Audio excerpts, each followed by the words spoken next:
આજે આપણે બનાવવાનું છે પાણીપુરીનું પાણી। અહીંયા મેં કોથમરી ને ફોદીનો લઈ લીધો છે। હવે આપણે એને ધોઈને મિક્સર જારમાં નાખીશું।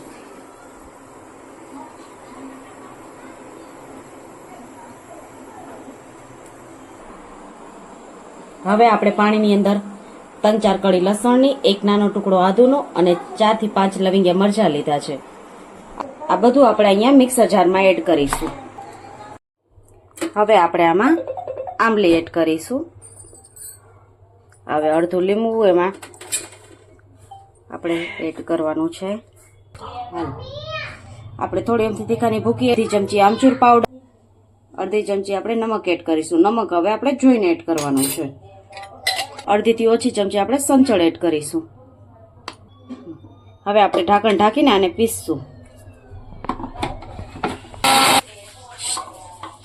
હવે આપણે આમાં વાસણમાં એડ કરીશું। અહીંયા મેં 3 ગ્લાસ પાણી એડ કર્યું છે। ચમચી આપણે જીરું પાવડર એડ કરીશું અને બધું હવે મિક્સ કરી લેશું। તો આપણું પાણીપુરીનું રેડી થઈ ગયું છે। હવે આપણે ખજૂર આંબલીનું પાણી બનાવવાનું છે। અહીંયા મેં ખજૂર સવારે પલાળીને રાખ્યો તો એ આપણે અમે મિક્સર જારમાં એડ કરીશું બધું।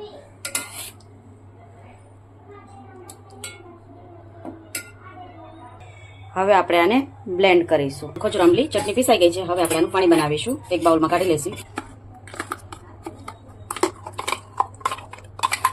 હવે આપણે બધો પલ્પ આમાં એક બીજા બાઉલમાં કાઢી લીધો છે। હવે આપણે આમાં ગોળ એડ કરીશું। અહીંયા મેં આ ગોળનું પાણી લીધું છે। 3 ચમચી 4 ચમચી તમારે જેવું મીઠું જોતું હોય એટલું ગોળ નાખવાનો। હવે જે આપણે ખજૂર આંબલીનો પલ્પ હતો ને એમાં એડ કરી દઈશું આ પાણી આપણે।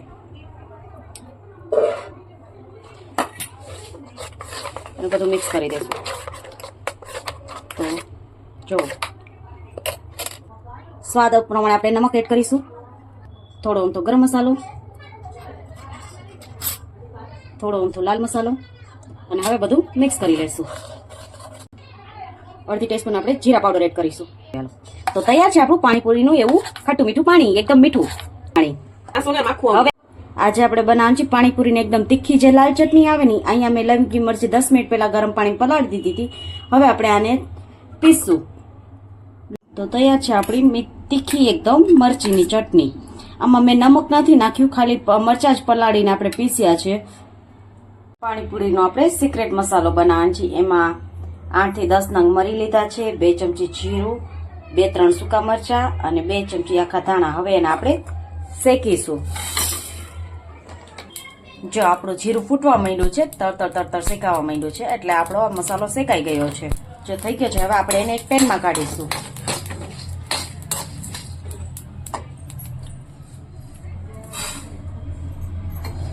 આપણે એક પેનમાં કાઢી લીધું અને ઠરવા મૂકી દઈશું અને હવે આને મિક્સર જારમાં ઠરી જાય એટલે ભૂકો કરીશું।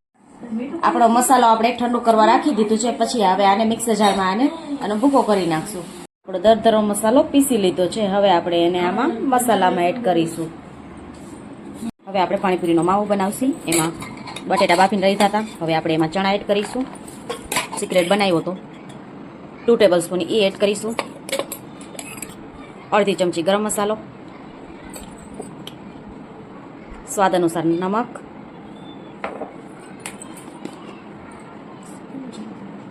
અડધી ચમચી જીરા પાવડર, શેકેલ જીરા પાવડર છે,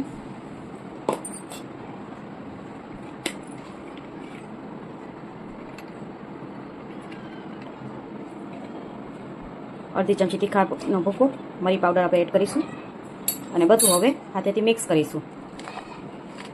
આપણે બટેટાને એકદમ મેશ કરવાના નથી, રફલી જ આપણે મેશ કરીશું। આ રીતનું જ આપણે આવી રીતે ખાલી તોડવાના જ છે। આપણે થોડી એમથી ડુંગળી એડ કરીશું ને માવો મિક્સ કરીશું।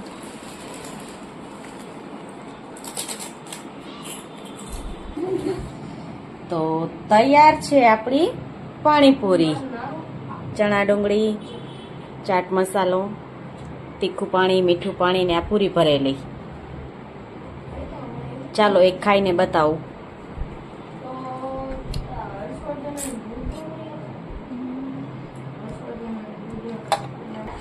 કેવી બની છે? મસ્ત થઈ ને? ચાલો એન્જોય કરો પાણીપુરી। તો મારી અવનવી રેસીપીને લાઈક કરો, શેર કરો, ફોલો કરો। રાધે રાધે।